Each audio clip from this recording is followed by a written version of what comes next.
Never run out of battery again with the INIU portable charger, the slimmest 10,000 milliamp hour power bank that keeps your devices charged on the go. Stay powered up wherever you go. Click the link in the video description to shop now on Amazon. Trump's tariffs leave UK construction company in $350K limbo after US buyer pulls out. A UK construction equipment firm has been left reeling after a US client axed a $350K order in the wake of new American import tariffs. Richard Finch, co-owner of Plant Parts Limited based in Hadley, got caught in the crosshairs of international trade tensions when 25 tons of his merchandise, prepped for export, were suddenly made redundant. The blow came as US President Donald Trump enforced a raft of tariffs on imports including aluminum, steel, and vehicles from April 2, leaving Mr. Finch with a stockpile of goods and nowhere to send them. Detailing the ordeal, the Suffolk-based businessman recounted, "All the goods are here in my yard, and literally at the last minute the container was canceled because my customers in the States can't afford or don't want to pay the tariffs. It's quite a lot of money." Feeling the weight of his role, he expressed, "I have a very, very strong sense of responsibility for the people we employ here." Acknowledging the increased strain, he added, "It's just harder. Business has become harder work." Yet despite the setback, Mr. Finch remains resolute, saying, "I'm not looking for any sympathy here because things could be worse." Don't miss, pension warning for Brits issued on GB News following Trump tariffs. Trump's metal tariffs were revealed around a month ago, but further tariffs have since broadened the impact. These changes mean Mr. Finch's American clientele face a daunting 75K 80K pounds increase in tariff duties for the specialized hydrostatic gearbox parts and other spares that Plant Parts Limited supply, predominantly sourced from Japan, Italy, and Germany. Left with an inventory jam, Finch explained the logistics dilemma. It takes 4 weeks for the container to arrive in the US. He highlighted the implications for recent shipments.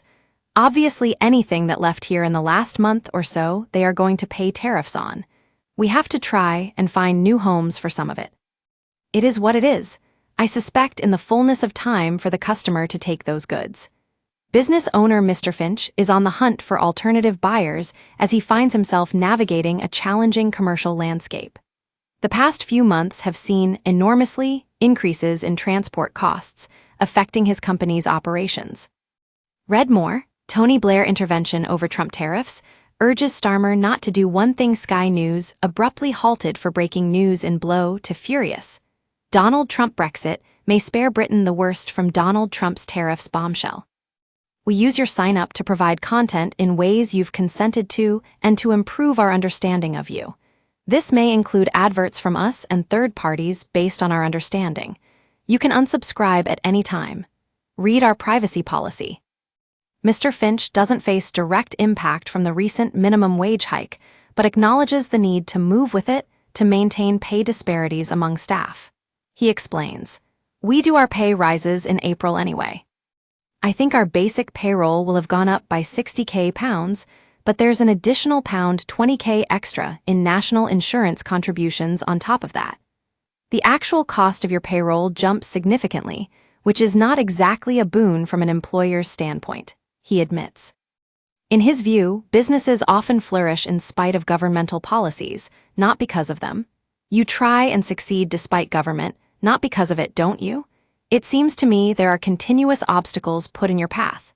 Despite managing a firm with impressive statistics, a turnover of £8 and 5 pence and 29 employees, Mr. Finch is bracing for a downturn this year. Commenting on current trading conditions, he states, "Europe is much harder than it used to be." Acknowledging a mix in performance, he notes, "I will say our domestic sales are up, so there's a bit of a success domestically, but roughly 25% of our turnover is domestic." Nevertheless, he laments the impacts of Brexit. "To me, leaving the EU was complete lunacy and incredibly expensive."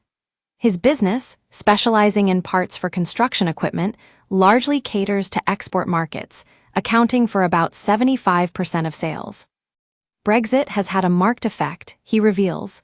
Prior to Brexit, about 50% would have gone into the European Union.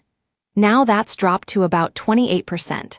Most of that slice has been taken up in North America. That's about 38%, about 50-50 between Canada and the US. Mr. Finch has faced hurdles, leading him to establish a couple of HMRC customs warehouses, which incur high operational costs and have required hiring 2 additional staff members. Formerly, in the construction equipment maintenance sector, Mr. Finch launched his enterprise from his own home back in 1991. Besides warehousing solutions, his business also boasts a 1M pounds repair workshop specializing in hydrostatic gearboxes.